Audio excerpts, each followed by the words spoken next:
looking at you from across the room.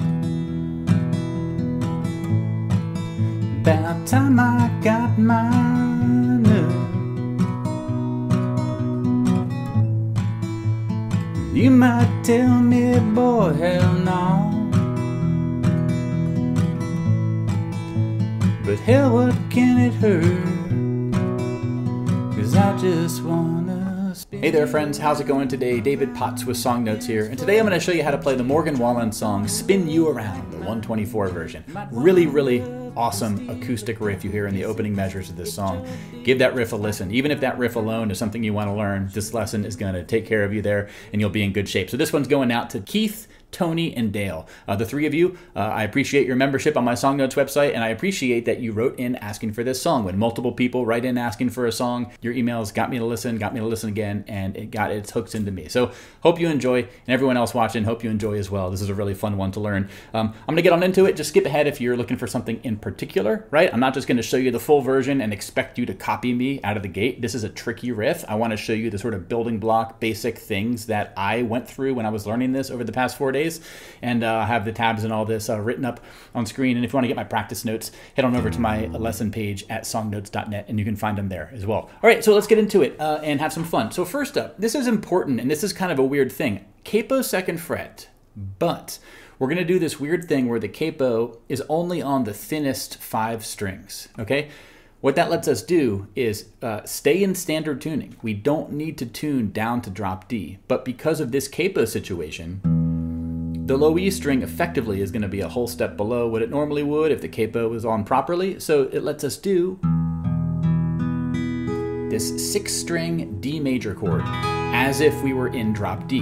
We're going to need this in the riff. It's going to give us this low droning D bass note. It's really important for the D major chord. And the cool part about this is normally when you're in drop D, to play a G chord, you can't do a regular G because the low E string is a whole step lower. So you'd have to play a G with some weird voicing like this. But when you play it like this, with this capo in this weird situation, you can play a regular G and you can do a 6-string D. So this is really a cool way to kind of get the best out of drop D tuning without having to retune. Okay, so if all this is still weird, you need more guidance, I have a separate video. I'll link it on my lesson page and in the description showing you this technique. You can use this in lots of songs. Okay, I did this a little bit ago for some other song, which is going to be on the screen right now because I can't remember. Oh, Dublin Blues by Guy Clark. Really cool song, uses the same thing. But let's get on to the intro riff here first. Okay, the sort of warm-up I would recommend starting with, this is going to teach us the core basic chord shapes we need, right, is to play this B minor to this G,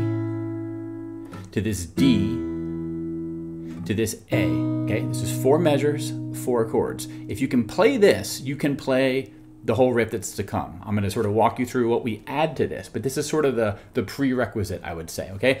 We're gonna be doing fingerstyle here, no pick. Right thumb, right index, right middle, okay? Your thumb is gonna be on the thickest 2 strings, depending on the bass note of the chord, and then your index and middle are gonna be on strings 3 and 2. In this 4-chord version, okay? This is not the full riff yet. This is the sort of foundation to get us there, right? 2nd fret, 4th fret, 3rd fret on the 5th, 3rd, and 2nd string. Just follow the tab here. That's the B minor, okay? Now for the G, all we're gonna do in this case for this warm-up is move our index finger here, okay? And then the D, we're gonna keep our middle finger there, lift everything up, and then put your index finger here, 2nd fret of the 3rd string. And then for the A, we're gonna bar the 2nd string on just those 2 frets, those 2 strings, I should say, 3rd and 2nd string, and play the open 5th string. So just with this 4-chord sequence, when I say a warm-up, what I recommend doing is basically get comfortable with these chords. 2, 3, 4, 1, 2, 3, 4, 1. You could play them in time like this, right? This is going to teach you the chord positions, sort of allow you to work on your chord transitions. We're not doing anything too fancy yet, but have some fun, settle into this, and really the first, 10, 15 minutes, hour you play this song, work on this, be able to memorize these chords if you can, because you can't be thinking about what chord do I go to next if you're trying to do all the riff stuff that is to follow. You need to have this really internalized. One way you can extend this warm-up is to, look at what I have on the screen right here, is just to do the bass note first, and then a couple counts later, do the 3rd and 2nd string, right? So you could do it as 1, 2, 3, 4, 1,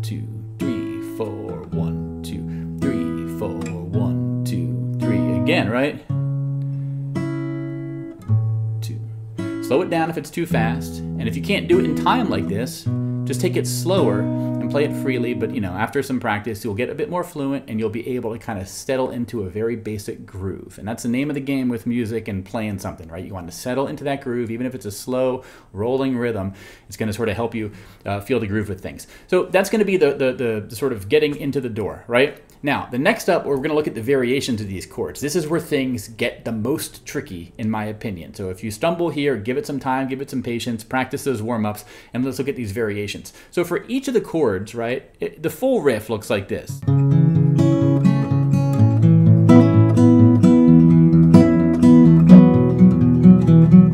For each of those chords, with the exception of the A at the very end, I was basically playing two different versions of it, right? I was playing the main version of this B minor, but then at the end of that B minor measure, I'm going to take off my fingers on the second and third strings.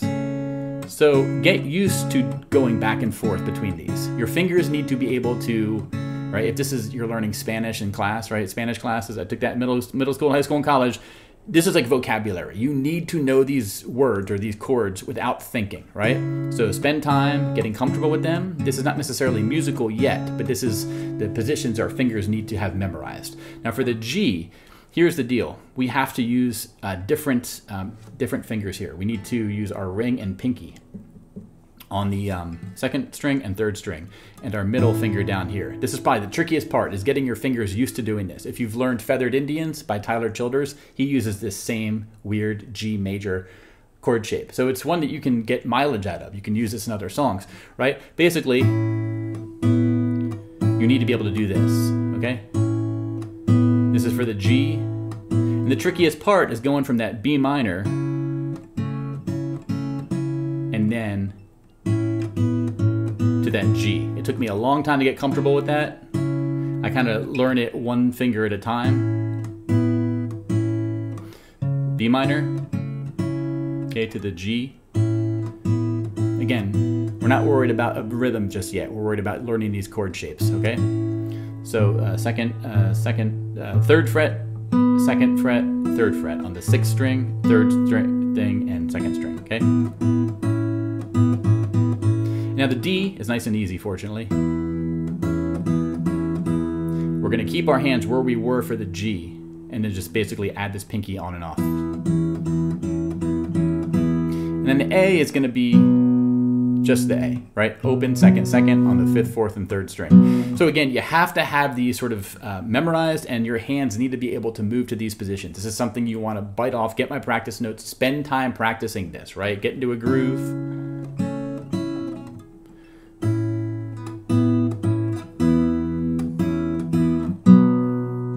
Okay, and here's one way to get into a groove, right? As far as taking what I just showed you and putting it into sort of a steady rhythm, right? Check out this tab. This is going to match the rhythm that we hear in the main version of this warm-up, or this intro riff, where, see how the blue highlights on those and counts, right? After the 2 and after the 3, that's where we're really going to use those. It's called syncopated because that's the offbeat, right? 1 and 2 and 3 and 4 and 1 and 2 and 3 and 4 and 1 and 2 and 3 and 4 and 1 and 2, reset and go again, and 2 and 3 and 4 and 1 and 3 and 4 and 1 and 2 and 3 and 4 and 1 and reset and one more time.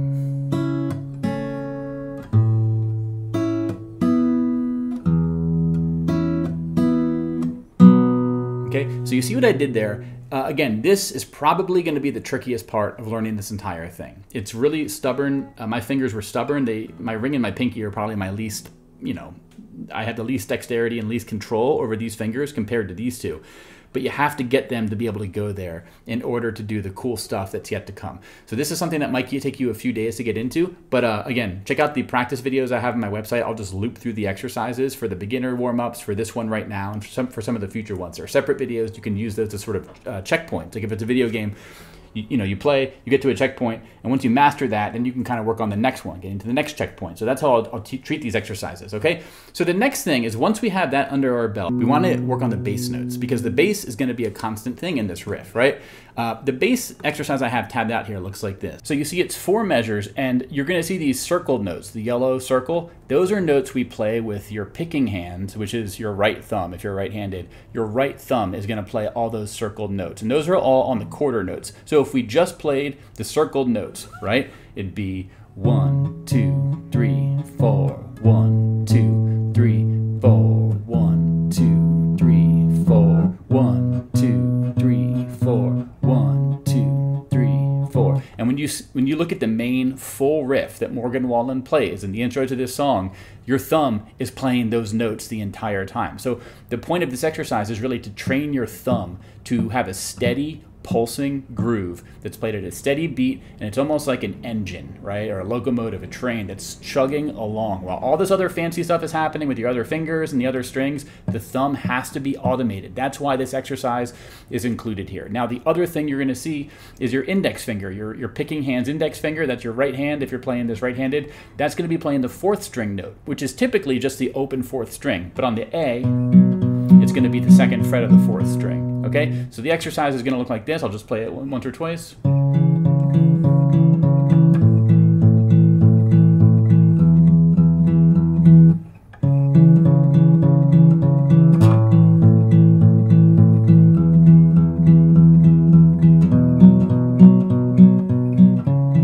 And you repeat it, okay?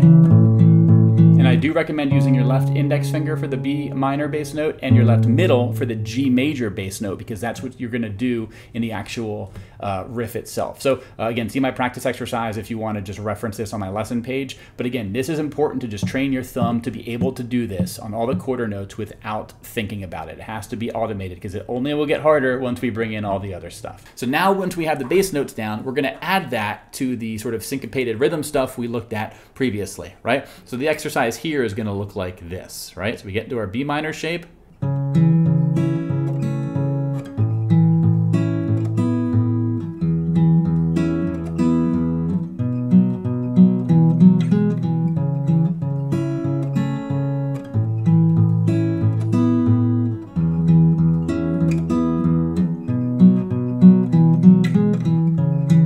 So hopefully you see how it's all coming together here. We have the steady bass notes, right? I taught you that in the last exercise. On the 2nd and 3rd string, we have the, right? We did this in the previous 2 exercises ago. And for the A, we have this new riff here. The A riff is basically, okay, this is a slightly simplified version of the little run he does to turn things around, so to speak, right? So it's all the 4th string, open, 2nd, 4th, and then open again. Open, 2nd, 4th, open, okay?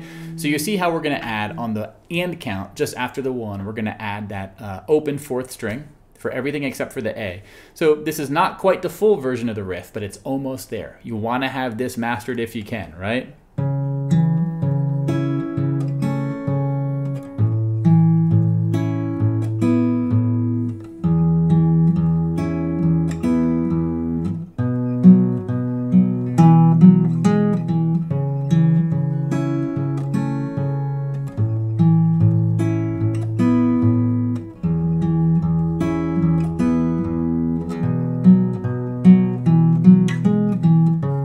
Okay, so that's the next thing you want to get comfortable with, right? Because from here, we're going to add some hammer-ons, which make it even trickier because our fingers need to be in place that much earlier. We need to have that much more dexterity and control baked in. And if we don't have that foundational riff I just taught you under our belt, all this extra flourish and stuff is going to be really hard to get added effectively and efficiently. All right, and now let's look at the final and full version. It's going to take what we just learned and add a few extra bells and whistles here. So starting with the first measure here, it's almost exactly the same. There's one extra thing we're going to do. See how there are these double stops? They're happening on the syncopated off beats, right? After the 2 count, after the 3 count, and we're also adding one after the 4 count. So that's one extra thing we need to play. which in a sense might not seem that difficult, but it might be tricky because we're going to have that much less time to transition to the next chord shape. So that's why you want to have the foundation mastered before you worry about this one, right? So, okay, that's the first measure. The thing I'll note too, it's different in my tab here, is the third string note. I've written it a little bit thinner with a little thinner pen there, and the reason why is you want to play it a little bit quieter. This is one of those things where really, really refined touch and a sense of feel is important with music. You probably want to play that second string a little bit louder than the third string, because you don't want that third string note will kind of be a bit dissonant with the B bass note. That's one little tip there. Now for the G.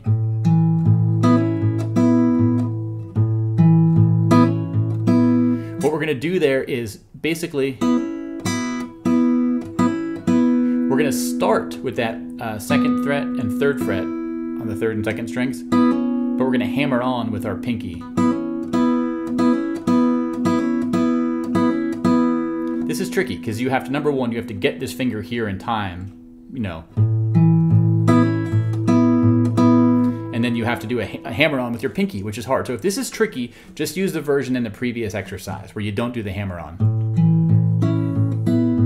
Okay, that's no hammer on. Here it is with the hammer on.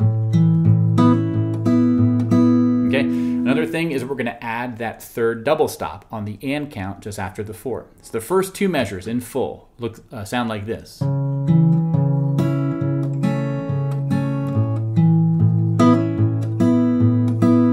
Okay, then we go to the D. The D is going to have the exact same hammer on.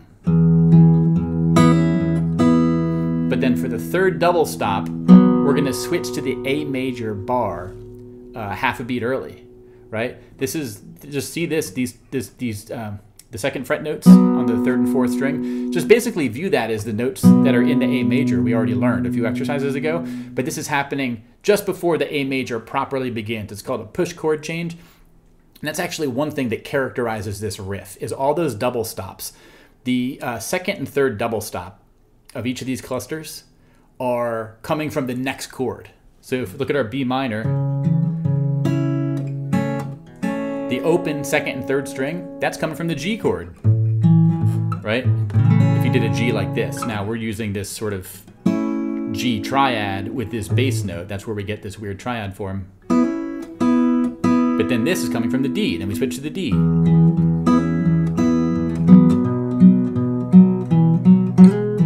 Okay, and then we get to this final riff here. Same riff as we learned before, right? Are you sleeping? Are you sleeping? Are you sleeping, Brother John? All right, this riff, open, second, fourth, open. Open, second, fourth, open. Same notes, but here, slide up from 2 to 4, and then we're gonna pull off.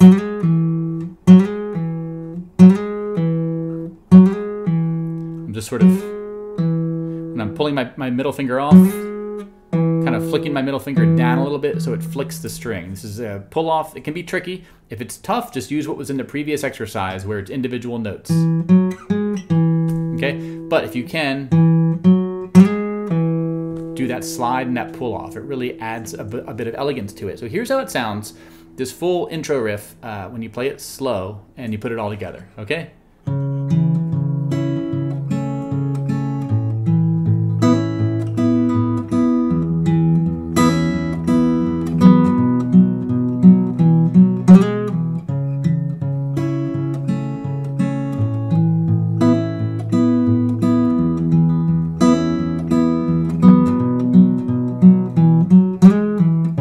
After that run,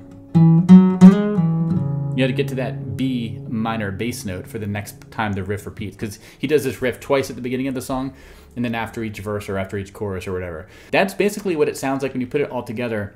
If you want to play the intro riff and you have a capo that doesn't do this trick, okay, you can't do a 6-string D. The intro riff is going to be the same thing. Okay, if you just skipped here from the beginning of the video, you watch the previous parts of the video. I'm not going to explain all this stuff, but basically the same tab will work except for the measure of D. The measure of D, you want to use the 4th string as your bass note, so it would sound like this.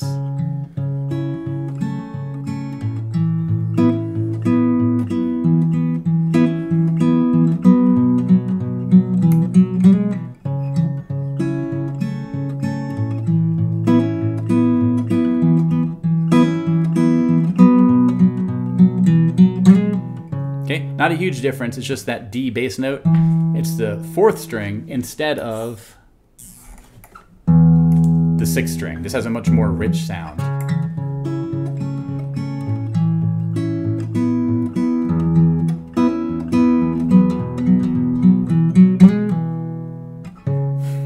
So that's how you play it. If you want to do, if you have a clamp capo that's all or nothing, that's what you would just do, is the tab I just showed you. Really quick, while I have you here as well, just on the topic of the intro, if you want to play it with easier chords, you could play it capo 4th fret, and we're going to use key of C chords here. So our A minor, 2, 3, 4, our F, 2, 3, 4, our C, 2, 3, 4, our G, 2, 3, 4. The blue notes are what you're going to want to accent to get the syncopated, melody that's sort of implied through the main intro, right?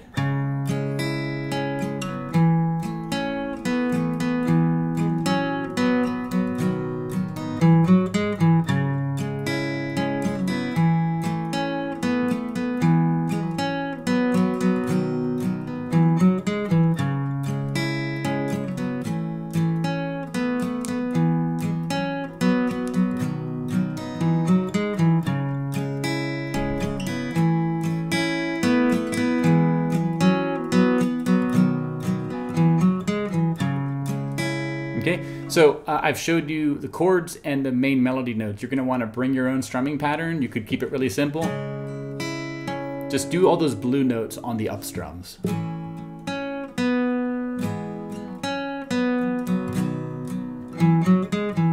Okay, I would recommend a down, down, up, down, up, down, down, up, down, down, down, up, down, up. And those ups are where the accent notes happen. See my lesson on accent notes while strumming. It covers this exact thing where you want to just pluck out individual notes on the up strums. Tons of songs do it. In that lesson, I demonstrate a few, okay?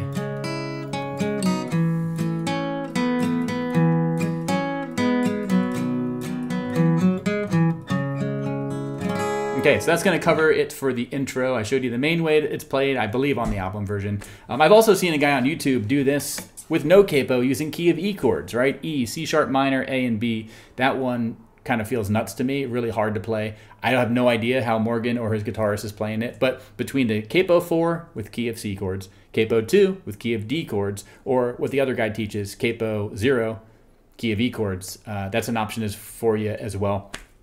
And I trust to have you covered. I'll put that other version of the other guy's lesson on my lesson page for this on my website if you want to see that. It's really cool. Now, as far as playing the rest of the song, right, the verses and the choruses and the bridge, if your goal is to play this one, here's how to strum it, right? You can forget the intro riff and just do a strummed version.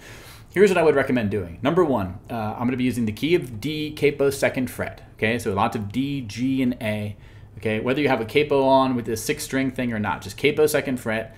And we're going to use D, G, A, and B minor. Now, I'm going to strum this one with no pick because it lets me kind of just have more control of things. I don't know, it fits the song better. I also can sync into the intro riff if I want, right? The strumming pattern I would use is going to be a bass, down, up, down, up, bass, down, up, down, up, bass, down, up, down, up, bass, down, up, down, up. When I say bass, I'm just talking about the bass note of whatever chord is being played. So for a G chord, right?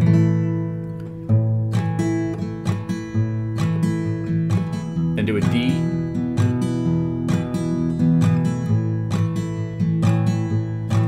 Then to an A4, an A, okay? Back to a G, this is the verse. Back to the D, one more time to the G. Now, there's something I'm doing here. What I'm doing is when I'm doing the up strums, I'm never going past the 2nd string. And I'm kind of emphasizing that 2nd string on the up strum just after the 2 count, right? So see my video on accenting while strumming, or accented notes while strumming. I'll link it on my lesson page in the description of this video. It talks about this exact topic. Tons of songs do this. You don't always have to strum all the strings. If you favor the thickest strings as sort of your main strum, but then on occasional up strums, you grab one of the, in this case, the 2nd string. That's what Morgan or his guitarist is doing here, okay? So that's what I'm doing here. You're gonna wanna accent this 2nd string note on the G, and this D. Same note for the D, okay? So that's what I'm gonna be doing. Let me play you the verse and then play you the chorus, right? For the verse, it's just gonna be this G and this D. And for the A4, I'm doing this, right? Barring the 2nd fret with third fret on the 2nd string, then to a regular A. Then you repeat that.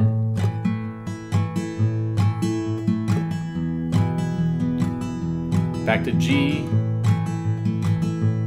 A4. I'm gonna sing in a second for context. And then for the chorus, what I do is this B minor right here. Kind of what we did in the intro. You can leave the 4th string open. That's a little trick for the B minor. It's a D note, right? D note is the minor 3rd in a B minor triad. So 2nd fret, open, 4th fret, 3rd fret. That's what I'm doing for my B. And for the G in the chorus, I'm just doing moving my bass note, but keeping these 2 fingers. And then for the D, and then for the A. Okay, so here's how it sounds if you put it all together. I cannot sing like Morgan. He's a really good singer. Okay, and I'll play the intro while I'm at it, right?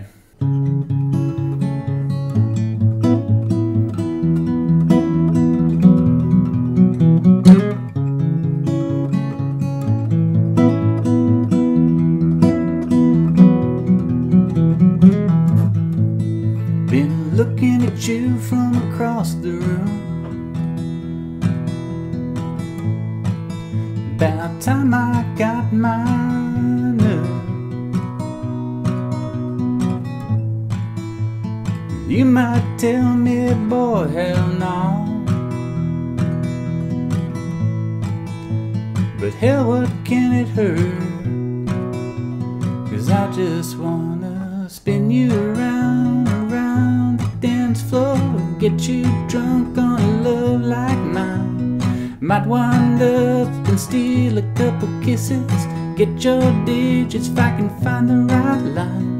But you don't do feelings, and baby, if you're willing, I'ma do my best to change your mind. 'Cause the way you stole my heart without a sign, girl, it ought to be a crime. And while I have you, if you like Morgan Wallen lessons, I have a few other songs. I taught 7 Summers. I've taught in Cover Me Up, right? The Jason Isbell song that Morgan Wallen covered. And the other one I did by him was Flower Shops, which is a duet he did with Earnest. All those are really fun, and I recommend checking them out. So those are over at songnotes.net. That's my website. And again, you can find my practice notes for this song, as well as all the sort of warm-up exercises leading up to that main riff, right? I just clip those as separate videos. You can watch those and use those as a reference, as a practice point, a checkpoint when you're practicing to sort of build up to that full version. I don't expect anyone, unless you're a wizard at guitar, which some people are, and that's great. Unless you're like that, it's going to take you time, a few days or more, a few weeks to really settle into this one. But be patient. Start with the simple stuff. Work on that. Get comfortable with it. And then you'll find that the next exercise is a little bit easier than it was a few days prior. Work on that. And then from there, it goes and goes, and you get to the point where you can kind of do the main one. And you also can sort of use the tips I show you to simplify things if you need to here and there. You know, avoid those hammer-ons and all that sort of stuff. So I'm going to take off now, y'all. I'll see you in the next one. Until then, take care, and bye-bye.